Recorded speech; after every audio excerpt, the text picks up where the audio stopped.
This is unit number 1 of Introduction to Ethics, Philosophy 2306. Throughout this course we were looking at theories and reasoning associated with the academic study of ethics.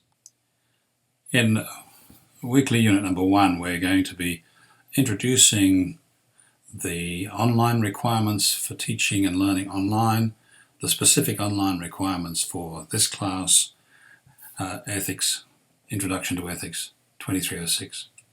And then we're going to do some introductory remarks about the study of ethics, and in particular the academic study of ethics and how it will affect you as you make your way through this particular course. So that's what these 6 objectives are about. You can see on the screen.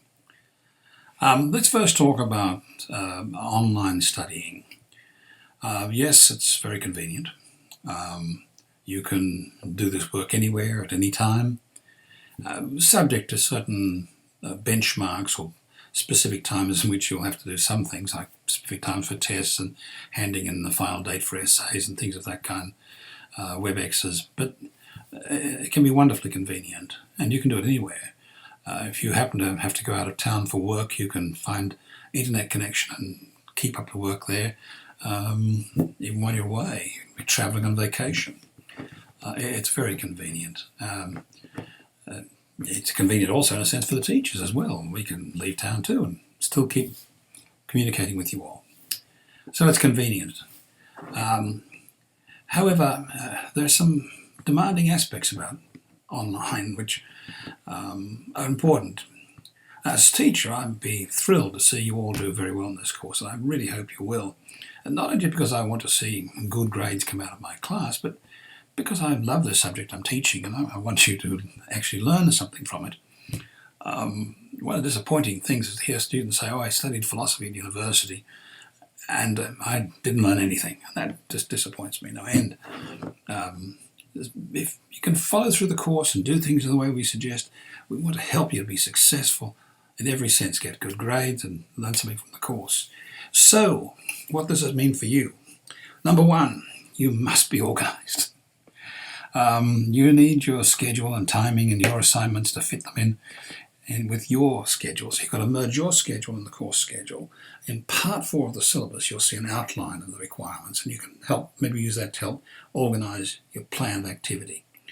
But having said that, it's equally important for you to consistently work through the unit, starting at Unit 1 and making your way through all the units. And it's at this point I want to point out to you the important difference between the textbooks, which I'll come to in a moment, and the online lectures set out in units. What's on the online lectures is supplemental to the textbook. It relates to the textbook, but there's a lot of additional material and it comes from a different perspective, because part of what I'm trying to do in the online instruction is to help you come to understand and get a grasp of the subject and how it ties together. It's also very important you must carefully read all the materials. I'm sorry the syllabus is so big, but it has to be, because everything's got to be online and written down. Just as your material will have to be written back to me, and you have to write thoroughly and properly. So it means you have to read I have to read carefully. We have to be carefully making our way through the materials. And it's in that regard, while I have a nice iPhone myself, and I'm a bit of a techie when it comes to those things, there's a problem with the iPhone. You really need a bigger screen for working through the course. A good-sized iPad or a laptop, they're the sort of things you'll need, because you'll be able to read in context. One of the problems with the phone is you'll end up reading a single line or a short section, and the context is not as clear to you. So I'm always concerned. And last, don't get behind. Please don't leave things till the end. I want you to do well, so rushing at the end, it can be a bit of a disaster, to say the least. So, the course is conducted on, online on the internet. Lone Star College uses a Desire to Learn system. It's called we call it D2L. Face-to-face discussions are very limited. We do have the WebExes. We'll have 2 of them in this class. You can communicate with me, and I can set up a WebEx appointment if that's necessary. But bottom line is, use the WebExes to get interaction personally. It's very valuable to you, but they have to be at a fixed time. Also, all the materials of this course are on D2L, except, of course, for the textbook, which I'll come to in a moment. Again, I'm emphasising communication. We want to hear from you. You need to hear from your colleagues. When you're doing your forum submissions, understand that you're writing them not just for me, but for the other students to read them. Because each student is going to have to respond to at least one of another student's submissions. So they need to read and understand it too. And when you respond to a student, do so in a way which is serious. Simply saying, I agree with Bill's submission, well, you won't get any credit for that to begin with. But secondly, that's disappointing for Bill. He's written a submission, he's worked hard on it, and you just say, I agree. I mean, that's not very helpful. He hasn't learned very much. Please contact me through D2L email. Let me repeat that. Please contact me using your D2L and my D2L. Don't use the college system. You have a college email system and a D2L email system. If you use the college system to communicate with me, your email will probably get lost. I receive masses of communication on that, and it's hard to keep up with it. And I have a filtering system to tell me what's important. And your particular emails are not part of that filtering system. So communicate with me through D2L. That way I'll get your email and I can respond to you, and I want to. You can text me. If you want a phone call, text me and then phone me. I'll work out a time we can do by phone. And when you fill out the Getting to Know You section, you'll see that at the end of this lecture. It's a real assignment to go to the discussion section in D2L and tell us about yourself. Take it seriously. It's so much better when you get to know people in the class. And you can communicate with each other, that's fine. Collegiate work online is hard, but you might be able to talk to somebody online. Let's move on to the next issue. I want you to understand that this course is structured around a set of expectations. My expectations of you and your expectations of me. So let's start with you, my expectations of you, or the course's expectation. That you'll be in contact, that you'll go onto D2L, that you'll look at the materials, you'll go through it, that you'll be consistent going through D2L, that you'll participate in asking questions, you'll be diligent in working through the class requirements. If you're not diligent, I can't help you. Be diligent in taking tests and participating in the discussion groups. And prepare thoroughly to make a contribution. And be faithful following through. What can you expect of me? Well, I'll give you scholarly materials, I'll respond to you, I'll provide you with feedback, I'm available to you, I want to help you, I want you to be successful. Generally speaking, Tuesday is the best time for me to have any personal interaction with you, Tuesday evenings. It's sort of office time, if you will, because most of you will be working part-time or doing other things, so I found that to be the most useful time. But we can work things out, so just be in contact with us. And here's the information about me personally. Again, I've emphasised, please use the D2L email system. You'll see the catalogue description of the course. It's rather generalist. It's a systematic evaluation of classical and contemporary ethical theories. What this means is you're going to be studying the academic study of ethics. We'll look at issues like the good life from an academic perspective, the human conduct in society, morals and standards and values. The syllabus gives you an expanded description, will help you understand what that's about a little more, and hopefully that will be helpful to you. All right, textbooks. Here they are on the screen. The 5th edition, we have 2 of them. The first of these is the Fundamentals of Ethics. It's this one. And this particular book contains, in a sense, the textbook. It's the essential reading to get the theory background. And I've structured your reading assignments through this book, and not in the way the book is written. And that's to tie in with the lectures. I remember I mentioned to you, the lectures in the textbook are similar, they're related, but the lectures are supplemental. The second textbook is The Ethical Life. It's a casebook study. Indeed, all the forum assignments, all of them are taken from the textbook. But primarily this textbook. And very important that you get the textbooks. Now, there are previous editions and they're cheaper for this particular textbook. We're using the 5th in this course. It's very important when it comes to ethical life, we're taking all the case studies from this book. So previous editions of this book have different cases in them. So you won't find them as useful. So if you go to anything other than the 5th edition, you may have some problems there. This book is similar to the 4th and 3rd edition. Don't go buy a textbook that's earlier than the 3rd edition. That'll be a problem for you because it's very different going back that far. All right, you've got to have the textbook, you need the syllabus, you need to print that off and read it, and you make your way through the class materials on D2L. It's very important that you're familiar with D2L.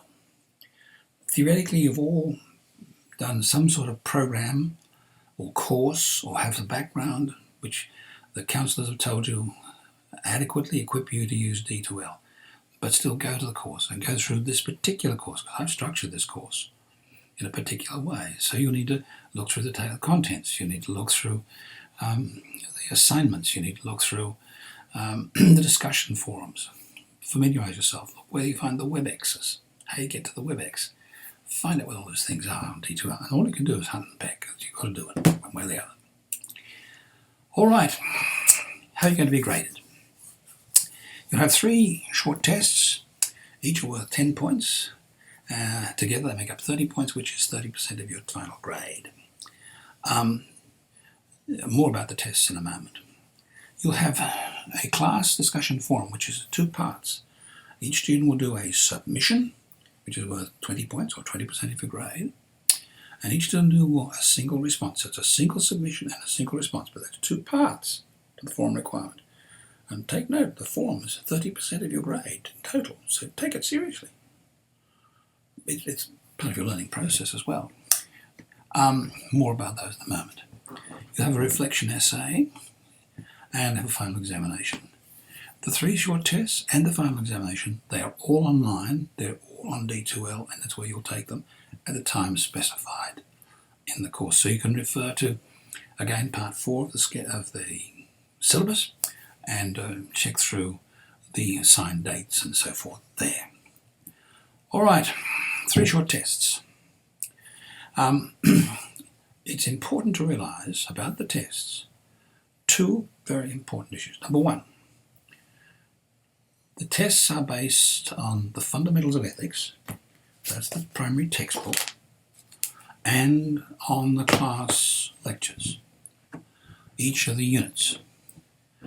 And again, I draw to your attention that the videos, lectures, the units 1, 2, 3, 4, 5 and following, are supplemental.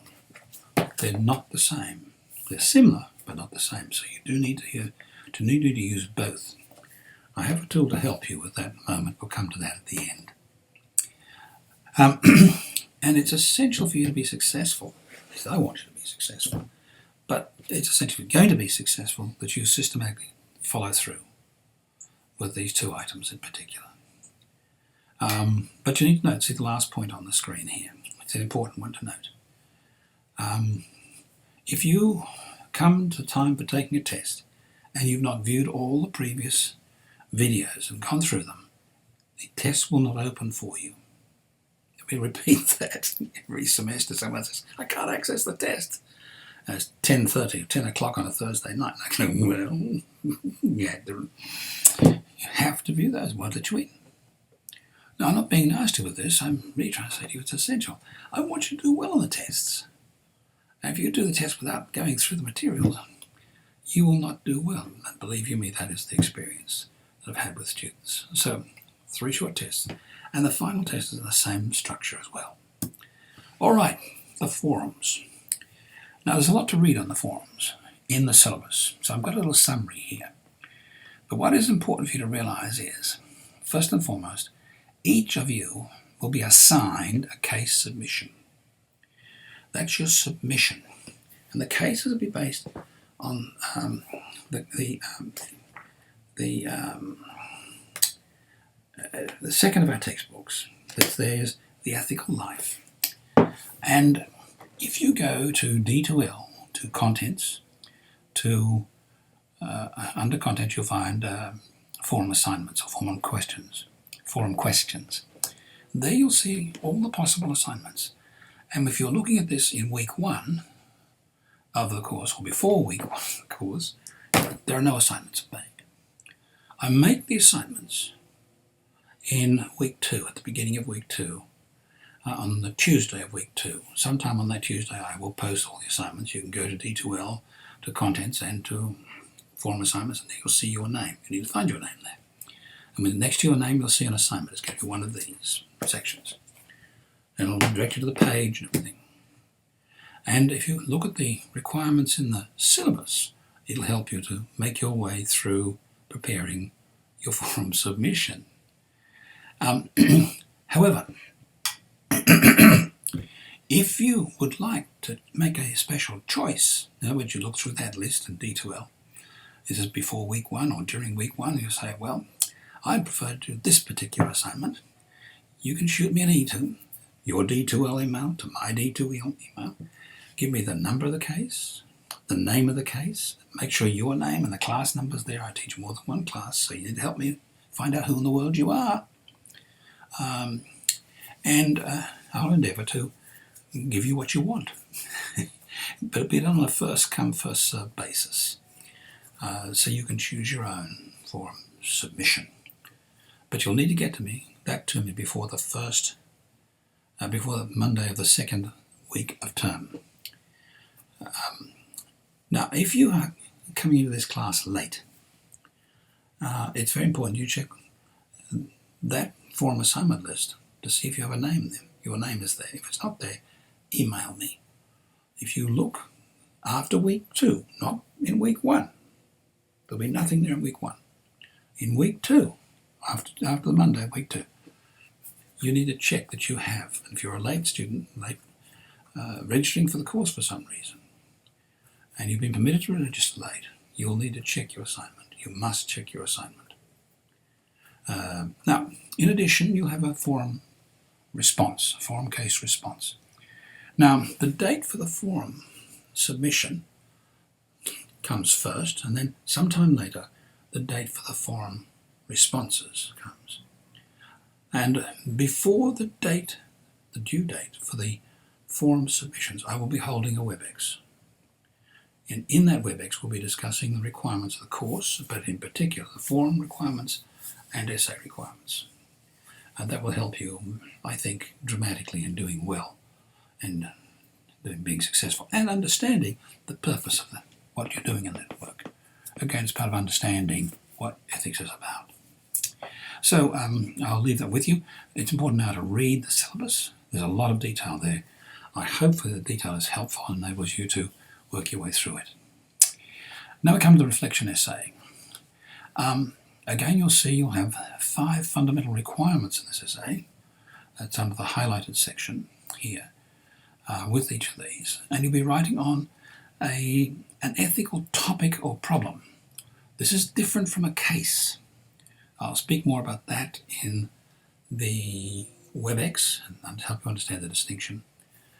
And you may choose any ethical issue or question. But it's very important that you choose one you can cope with. I want you to be successful again. So you need to be in contact with me and tell me what your topic is. You're free to choose anything. And I'll keep track of your topics or questions, your moral questions or ethical topics, and try and help you through that. So it needs my approval. So if you're writing to me a week beforehand, or the day before, well, don't do that. Make up your mind about the essay early. Attend the WebEx and I'll help you through that process. You can see the requirements. They're detailed. More of that in the syllabus as well. If you have any concerns or questions about the syllabus, please be in contact with me. in general, if you write to me, your email D2L, my email D2L, I'll respond personally. But if I've to discover, say, 5 or 6 students write in on the same topic, I'll generally speaking make an announcement. On the cover page for this course, there's a page for announcements, and I'll make an information announcement about it, as well as a circular email. So if I don't respond to you personally and you get a circular one, you'll know why. I'm answering more than one student, and that's just efficiency. So now this is an important last slide before we turn attention to the study of ethics, academic study of ethics, and that is, in each unit you'll have a slide that looks something like this one, and it'll ask what are the key items or things you need to know from this weekly unit. And I've listed some here for this unit. Your questions, communication, know and understand the major definitions raised in the early study of ethics. That's going to come in a few minutes when we turn to the next section of this video. And in particular, the role of reason versus myth in the study of philosophy. And then the structure of the whole study of philosophy as it relates to ethics. So it's these that will help you at the end of each video to come to terms with what is important for you to take away from that video lecture. And in that regard, I have also placed on D2L a summary of this slide, or a copy of this slide, so that you can print it off and keep track of where you are. This will be particularly helpful to you when you're trying to prepare for the tests. It'll help you where to place your emphasis of thinking, learning, and reflecting, and revising, and reviewing when it comes to preparing for a test. All right, the mechanics are almost over. In a moment, we're going to turn and look at the study of academic study of ethics and some of the distinctives of this kind of course and how it fits in with the bigger study of philosophy. I'm glad you're with us. A brief introduction here. You'll see that the objectives of this class involve you being able to analyse and critique a philosophical / ethics text. That's part of the reason for reading cases. To define terms and understand terms, and we're going to start looking at terms. Knowing the ethical theories, and understanding some of the major arguments and major ethical problems, and understanding the importance of reasoning and justification, and to demonstrate that you've mastered those things. The question, of course, is where will we begin? Well, the academic study of ethics has a long history. It's tied up with the study of philosophy, and that, of course, as far as the Western tradition, it takes us back to Greece and to Athens and the pre-Socratic philosophers. And so that's where we will begin. Now, where in the world does ethics fit into the study of philosophy? The big study of philosophy involves some major divisions. I've got 4 of them listed for you on the screen: metaphysics, epistemology, value theory, and aesthetics. Metaphysics is the study of what's real. Epistemology is about knowledge. That's where you'd study logic and rhetoric. And then there's value theory. And that's a theory of what a good life is, what's justice, what's jurisprudence, how do you make just laws. These are big theoretical, conceptual ideas and higher values. And then ethics and morality, closely aligned, are rules for living the good and the just life. They can be personal rules and they can be social rules. So there's personal ethics and public or social ethics. And the aesthetics is a study of what is beautiful. A little summary of that again for you here. A little more information on those very important distinctions in philosophy. Leave you to look at those. Now some of these distinctions. Morality. What is the relationship between morality and value theory, morality and ethics? Well, one Professor John Frame says they're basically synonymous terms. Dumas says that morality consists of the entirety of traditional and dominant customs, while ethics is a reflection upon those customs. the debate goes on and on. Perhaps the most helpful thing I think I can share with you is that I'm suggesting this to you in the slide, that ethics is the application to life of moral values and judgments. And that's in relation to one's own personal life, in one's community, and one's society. And the academic study of ethics, as distinct from ethics in general, the academic study involves a rigorous and critical review of the theories and judgments used to apply those moral values. In other words, we're going to think about how people go about applying their values to ethical decisions and problems, and how the quality of the reasoning associated with it, and that's the art of it. As a result of that, there are two approaches to ethics in the academic study of ethics. One is a descriptive approach, where you can simply say, we're describing what is taking place. And the other is to try to come up with a description of what's the norm, what would normally apply. And sometimes those two approaches intermingle, particularly when you're doing a paper, for example. You come to a conclusion on a particular issue. You'll end up describing the situation and then trying to apply some principle to it and make it normative to the situation. But sometimes it's good to keep those two distinctions separate. And as we go on, that will become clearer in the course. There's a interesting distinction between the word value, because value theory, and virtue. And what is value theory? Well, it's this theory of the worth of something. What kind of things are valuable? For example, there's economic value, aesthetic value, medical value, and so on.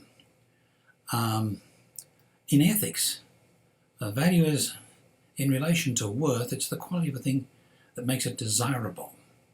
In relation to excellence, what makes it esteemed. In other words, if something's worthwhile, it's desirable. If it's excellent, it's esteemed, it's praised. If it's good, it's a value of goodness as opposed to something else. Evil could probably be the negative of that. And it's the last of these, in relation to the good, what is good, is most often in terms of the value theory. What is a good life? What is good justice? What is fair? Virtue, on the other hand, are the grounds for praising something or someone. This person is a virtuous person because they do X and Y.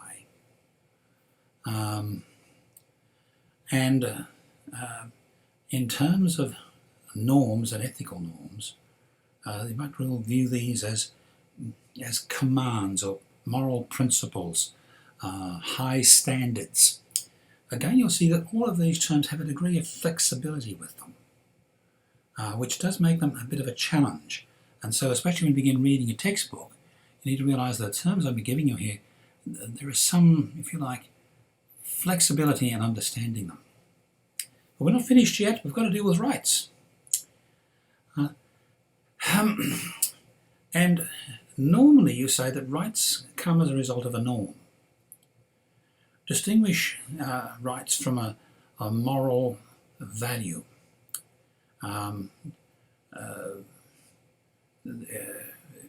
Rights are interesting.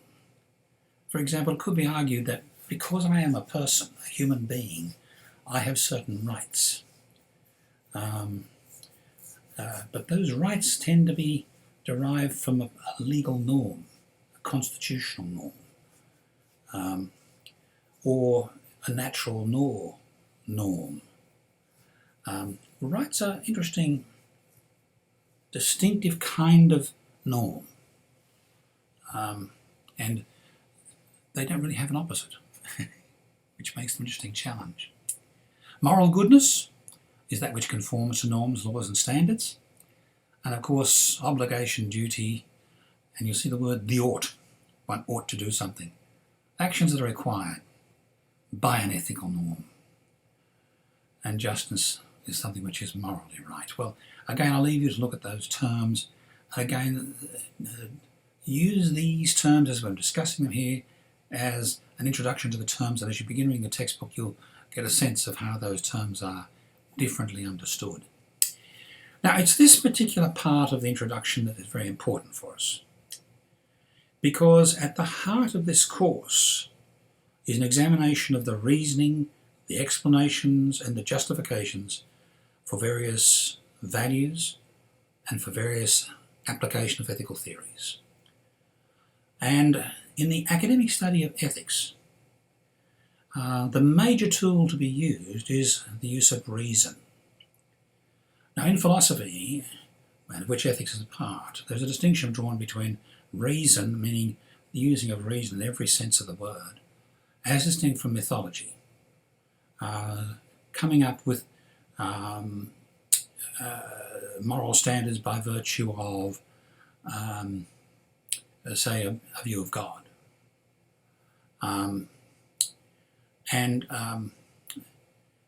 Philosophy and philosophical ethics is primarily doing that. Now, there's an exception to this. There is a moral theory called divine command theory, and philosophers and secular ethicists discuss and critique the divine command theory.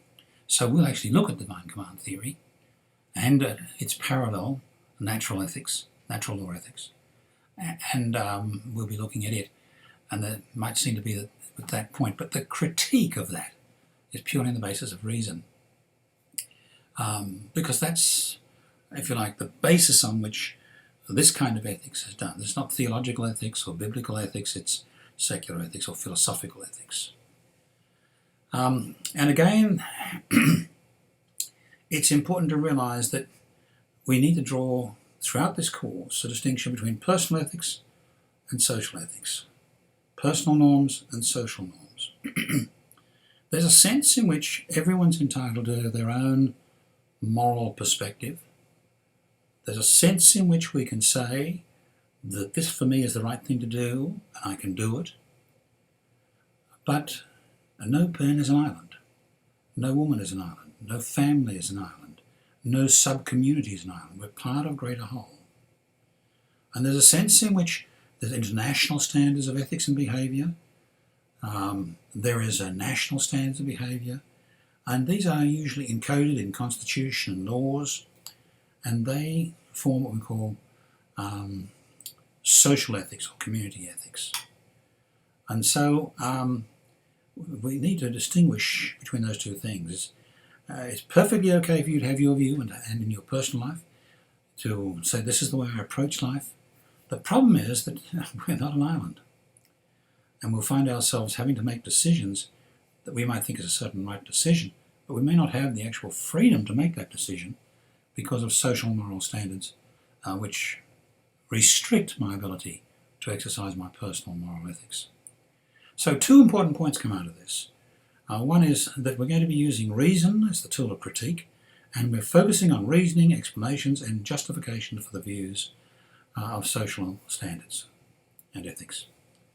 And the second is you need to distinguish between personal ethics and social ethics. Now I'll leave you now with the need for the class forums. To prepare for them, I'd like you to look over the syllabus again. I draw it to your attention. Please read it carefully. And if you have questions, email them to me. In the meantime, I'd like to try and make this course a little more personal. Hopefully, by seeing the videos, you'll get to know me. But I'd like to get to know you, and I'd like the class to know you. And to that end, I'd like you to go to the discussions in the forums, and to there, click on the Getting to Know You forum, and tell us something about yourself, who you are, why you're doing this course. Perhaps even put up a photograph of yourself. That'll help us when we come to our forums and we come to our WebExes. We'll know each other a little better. It'll make it a little more personal for everybody. So I appreciate you doing that, if you would. Lastly, this slide will appear in each of the units. What are the key things you need to know from this unit? I've listed them for you. You get them each one. Now, obviously, those distinctions are the starting point for you today. And of course, here's a summary of that assignment for you. So thank you for watching this video. I'm looking forward to getting to know you and glad you're part of the course.